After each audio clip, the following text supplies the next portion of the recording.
ایک استاد ہے، اس سے طالب علموں کے بارے میں پوچھا جائے گا، ایک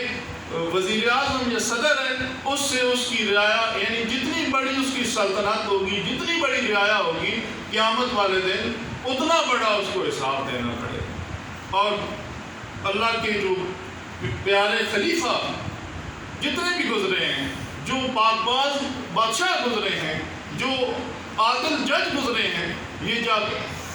اپنے بستروں کے اوپر جاتے تو رو کر اللہ سے معافی مانگتے کہ اے اللہ تو ہمیں معافی عطا فرما دینا، کہ اگر ہمیں کسی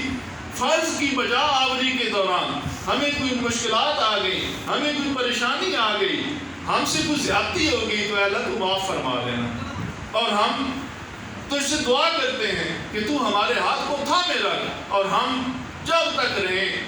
جب تک جئیں، جب تک اس منصب کے اوپر ہیں، اللہ تبارک و تعالی ہمیں ہمت اور توفیق دے کہ ہم عدل اور انصاف کے ساتھ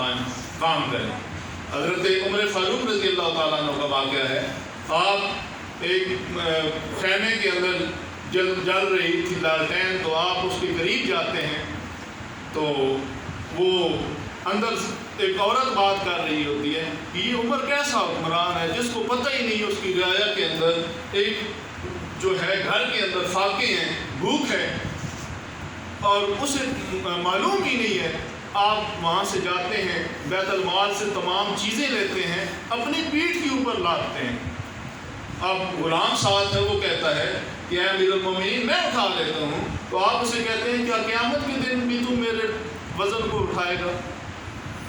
یعنی جواب دہی کا کتنا خوف ہے۔